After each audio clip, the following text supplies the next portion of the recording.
राधे राधे।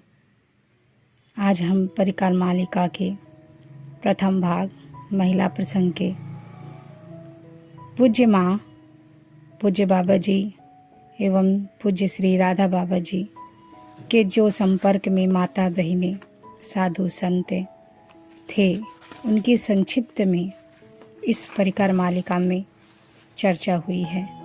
आज हम उसी चर्चा का करेंगे।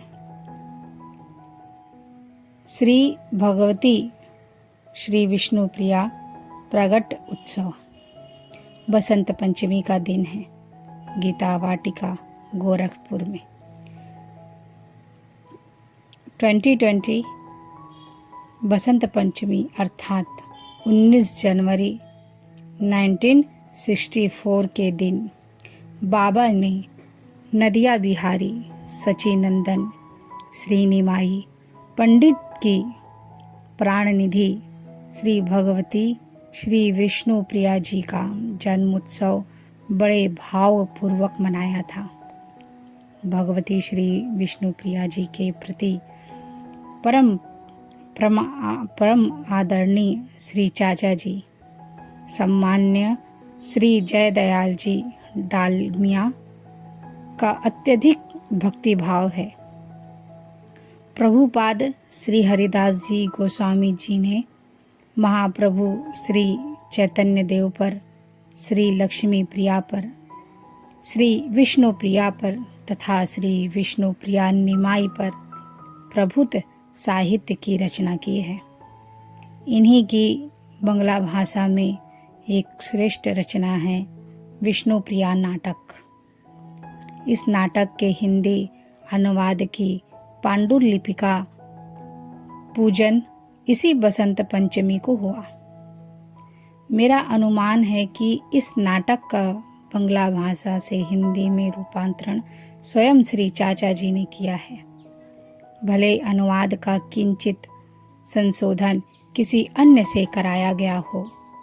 मेरा यह भी अनुमान है कि जिस प्रकार बाबा ने सनातन शिक्षा के अनुवाद और प्रकाशन के लिए श्री चाचा जी को प्रोत्साहित किया, उसी प्रकार श्री विष्णु प्रिया नाटक के अनुवाद और प्रकाशन का कार्य बाबा द्वारा श्री चाचा जी को सौंपा गया होगा।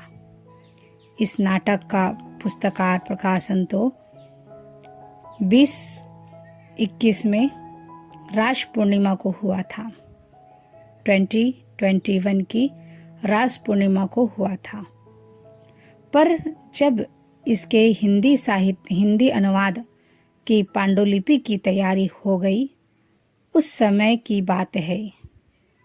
पांडुलिपि के तैयार होते ही बाबा ने निश्चय कर लिया कि 2020 की बसंत पंचमी के दिन भगवती श्री विष्णु प्रिया का और इस ग्रंथ का पूजन करना है तथा यह पूजन श्री चाचा जी से करवाना है। बसंत पंचमी तो आएगी 10-11 मास बाद, पर बाबा की ओर से अग्रिम तैयारी अभी से आरंभ हो गई। बसंत पंचमी से 8-9 मास पूर्व एक दिन बाबा ने मुझे बुलाया और मुझसे कहने लगे, आपको एक कविता लिखनी है। उसकी वर्ण वस्तु तथा कथा प्रवाह क्या होगा वह मैं आपको अभी बतलाऊंगा। मेरे बतलाते समय आप न कोई प्रश्न पूछिएगा और न कोई जिज्ञासा करिएगा। मेरी बताई हुई बातों में से जितना स्मरण रह जाए उतना पर्याप्त है। मेरे वर्णन के आधार पर जो कविता आप लिखें उसे बसंत पंचमी के पूर्व तक कभी भी मुझे दिखलाइएगा मत। और यदि कविता की रचना आपके द्वारा ना हो सके तो मन में कोई ग्लानि भी मत करिएगा। यदि आपने कविता की रचना कर ली तो बसंत पंचमी के दिन अपनी कुटिया के एकांत में यह श्री जयदयाल जी को सुनाइएगा। इस प्रकार अनेक प्रतिबंध लगाकर बाबा लगभग 1-1.5 घंटे तक लगातार बोलते रहे। मैं दत्तचित्त होकर सुन रहा था, पर कितना स्मरण रख पाता। सुनी हुई बातों में से जितना मुझे स्मरण रह सका वह भी 2-3 मास में विस्मृति के गर्भ में चला गया। अभी तो बहुत समय है, ऐसा सोचकर तुरंत रचना की नहीं, और समय के व्यतीत होने के साथ साथ स्मृति अत्यधिक धूमिल होती गई। 6-7 मास बाद जो कुछ भी याद नहीं रहा, बाबा द्वारा वर्णित संपूर्ण कथा प्रवाह ही पूर्णतः विस्मृत हो चुका था। मेरा मन बड़ा खिन्न हो गया। निराश और निर्बल का आधार प्रार्थना ही है। मैं मन ही मन भगवती श्री विष्णु प्रिया जी की बार बार वंदना करके उनसे प्रार्थना करने लगा। 4-5 सप्ताह ही सतत वंदना प्रार्थना करने के उपरांत जो भाव मन में उभरे वे ही कविता की पंक्ति में ढल गए। अपने प्रमाद और विस्मृति पर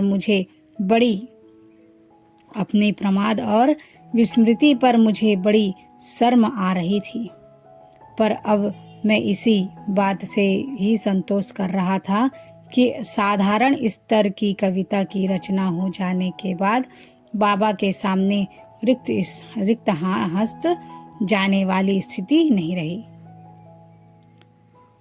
बाबा के मन में एक बहुत बड़ी समस्या थी। श्री विष्णु प्रिया जी के समक्ष निवेदित किए जाने पर नैवेद्य के संबंध में सब जानते हैं कि विष्णु प्रिया जी प्रातःकालीन दैनंदिन पूजनादि के बाद एक पात्र में कुछ चावल अपने सामने रखकर बैठती हैं। आगे की चर्चा हम दूसरे भाग पर करेंगे, और आगे की चर्चा को सुनने के लिए इस चैनल को सब्सक्राइब करें, शेयर करें, लाइक करें। राधे राधे।